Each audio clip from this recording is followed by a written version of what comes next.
Hello everyone. In this video, we are going to discuss about the various aspects of management. The concept of management is applicable everywhere, but basically management deals with human beings whose behavior is quite fickle. In this modern world, anything minus management means nothing. It is required everywhere from the life of single individual to multinational companies employing millions of people. Moving to the definitions of management, different scholars and researchers define management in different ways based on their industrial exposure and experiences. Some of the definitions of management are given below. Usually, it is difficult to define management, and no single definition is universally accepted because every organization is different, every employee is different, and different managers have their unique ways to manage things. Next topic is importance of management. First one is achieving group goals. Management always promotes coordination and collaboration among employees. Managers must integrate personal objectives with organizational objectives. Next one is increases efficiency. Management improves efficiency and productivity by setting, utilizing resources and by reducing the wastages and by controlling cost. Creating dynamic organizations. Management constantly studies and examines the environment and bring the necessary changes in the organizations. Achieving personal objectives. Management promotes leadership and motivate people to work efficiently and effectively to achieve their personal aims. The last one is development of society. Management helps in developing society by manufacturing reliable and good quality products, providing employment opportunities, and by developing new technologies for the betterment of the society. Now we discuss about features of management. Management is a goal-oriented activity. Without goals, we cannot manage things and resources. It is a purposeful activity and its achievement can be judged in terms of achievement of goals or objectives. Management integrates human, physical, and financial resources. The managers work with human and non-human resources. They integrate human efforts into actions. It brings harmony among humans, physical and financial resources. Next one is continuous process. Management continuously deals with problems and issues. It is concerned with identifying problems and takes suitable steps to solve it. Next feature is all pervasive, that is, it is required in all types of organization irrespective of their size, type and scale of operations. And the last feature is group activity. Management is more concerned with groups rather than individual efforts. It is the group performance which is more important rather than the individual effort. Functions of management. Management functions include actions and steps like planning, organizing, staffing and directing, controlling and nowadays innovating and representing. Planning is deciding in advance what to do and how to do. It deals with future actions. Organizing is the administrative activity which defines group tasks, authority and responsibility, distribution of resources. Basically, it defines who will do a job, where and when it will be done. Staffing function of management makes sure that right people are available at right time, at right place to achieve goals. Directing involves leading, encouraging and supervising the employees. This makes sure that employees are rightly informed how to do the job and make sure that they complete the allocated task with a defined period. Controlling function makes sure that things do not get diverted. It deals with setting performance criteria, studying the current performances and take corrective actions wherever required. Innovating as a function of management makes sure that organizations must grow bigger with time. It deals with generating new ideas, methodologies, products and procedures which help the company to grow with time. Representing function requires manager to represent the organization before various stakeholders like government, labor unions, financial institutions and sometimes suppliers. From this picture, we can see that planning and decision making deals with determining courses of action. Organizing deals with coordination of activities and resources. Leading takes care of managing and motivating people, and controlling means monitoring and evaluating. New topic, that is the levels of management. All the managers perform same functions, but there are levels among them. Usually, there are three levels of management in the organization, that is top level, middle level, and supervisory level. The top level includes senior most executives like CEOs, chief operating officers, presidents, and so on. Their primary task is to give direction to the entire organization. They are accountable for the progress and the survival of the organization. They define the objectives for the organization and they are responsible for overall performance of the company. Middle management act as a link between the top and the lower management. They are normally called division heads, regional heads, and department heads. They are accountable for executing the instructions given by top management and at the same time are responsible for getting the work done from the lower level managers. Lower level managers lies at the bottom of the hierarchy and are directly interacts with the workforce. Their job is to get the work done from the employees on time and make sure that it is done as per the directions of the top management. This diagram shows various levels of management and their relationship with authority and accountability. The degree of authority increases as we move down the hierarchy and the accountability increases as we move up in the hierarchy. We discuss about managerial skills. Management skills can be defined as a specific attribute which every manager must possess to fulfill specific tasks in the organization. These skills can be developed through learning, practice and experience. These skills help the manager to deal with subordinates, solve problems and to manage activities. Majorly, the manager must possess three skills, that is technical skills, conceptual skills and human relation. Technical skills include the knowledge related to job and techniques required to perform a specific task. It is the ability and the knowledge in using equipment, procedures and techniques. These skills demand specialized knowledge and proficiency in mechanics of a particular job. Conceptual skills are the ability to think and to conceptualize the complex situations. It comprises the ability to see the whole organization and interrelationships between its parts. Such skills helps the managers to conceptualize the environment, to analyze the forces working in the situations and take a broader and foresighted view of the organization. Human skills are the ability to work individually and to work in the group.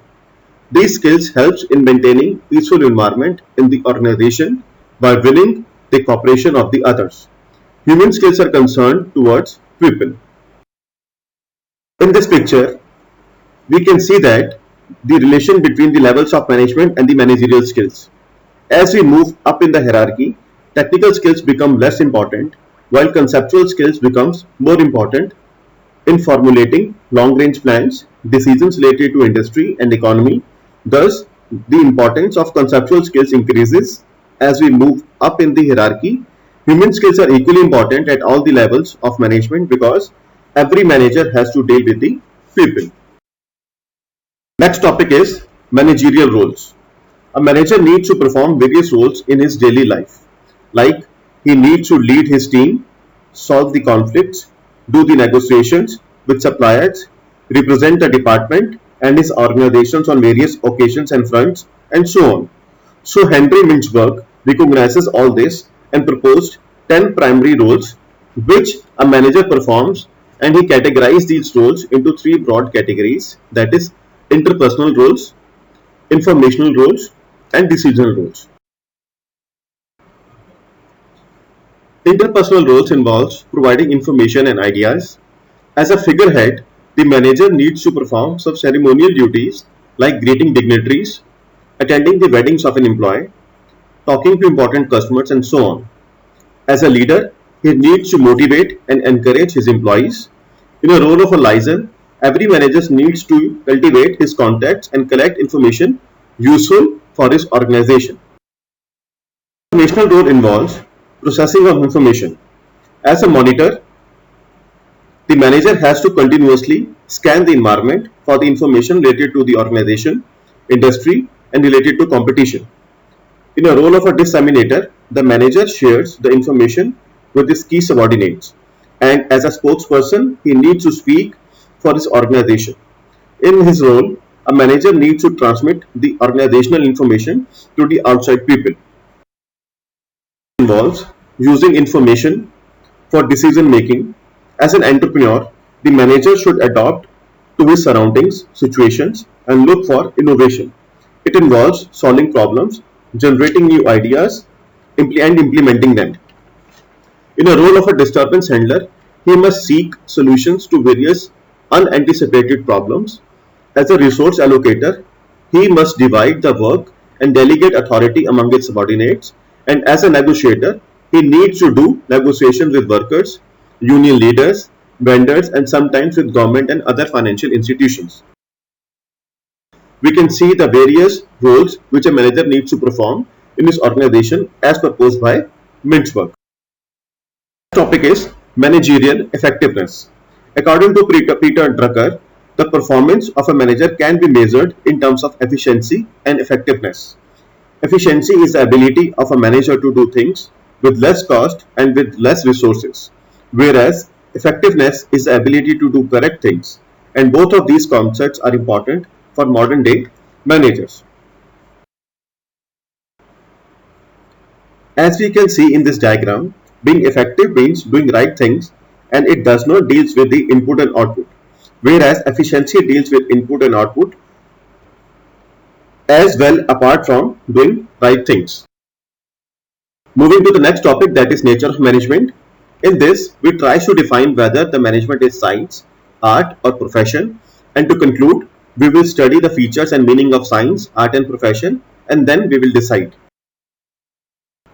Management as science. Science as a discipline denotes systematic body of knowledge regarding a particular field of study. It is a culmination of various principles and facts which explain a specific phenomenon. Management depicts the following characteristics which prove it to be a science. Systematic body of knowledge. Science is always based upon systematic body of a specific phenomenon. Similarly, management has a systematic and disciplined body of knowledge which has its own general principles and techniques. These principles serve as a guidelines for managers in different types of organizations. Scientific inquiry, observation, and experiments. Scientific principles are evolved by continuous investigations and experimentations. These principles are based on logical reasoning. Management principles are also based on scientific inquiry and investigation. These have been developed through experiments and practical experience. Scientific principles are valid and reliable. These principles can be tested at any time and produce same results every time an experiment is repeated. Similarly, principles of management can also be tested for their validity and reliability. Secondly, the scientific principles are universally applicable in all situations. The management principles are not exactly universal applicable, rather they can be modified based on the situations. The discussion provides that management is a science as it deals with the principles of science, but it is not a pure science like physics or chemistry because management deals with human aspect which can never be predicted with 100% accuracy. The next topic is management as an art. The management fits into all the features of an art and it depicts and proves that management is an art. Every art is based on certain knowledge. A quality artist will always learn theory as well as the knowledge of its application. Similarly, a person cannot become a good manager simply by reading theory. He has to learn practical application of this theoretical knowledge. Secondly, every artist has his own style and approach to perform his job. Similarly, every manager is having his own unique way of managing things in the organization.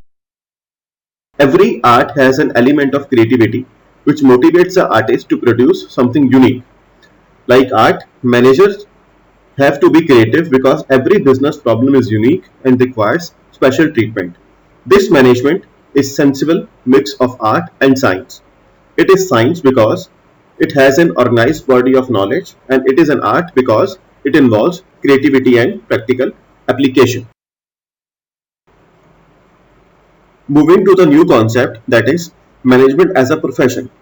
Profession can be defined as an occupation backed by specialized knowledge and training and in which the entry is restricted. The following points would examine as to what extent the management can be regarded as a profession. Specialized body of knowledge. Every profession demands well-defined systematic body of knowledge related to a particular field of specialization. It means to practice and to adopt a specific profession, a person needs to acquire a formal set of knowledge.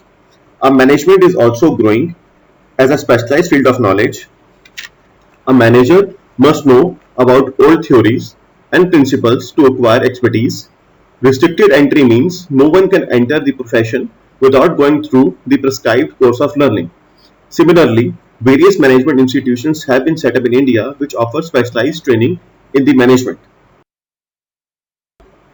In every profession, there is an apex association which regulates that profession. Managers have formed associations like All India Management Associations, but membership of this association is not compulsory to become a manager. The members of a profession are expected to bound by a code of conduct which contains rules and regulations, and any member violating the codes of conduct has to face consequences in the form of penalties. The All India Management Associations has also framed some code of conduct for managers as well. And the last feature is service motive. Apart from earning livelihood, service of community and welfare of people are the motives of professionals. Similarly, a manager is responsible not only to its owners but he is also expected to be socially responsible as well. Thus, we can say that management is a profession but not a complete profession like medicine, law, and chartered accountancy. Thank you.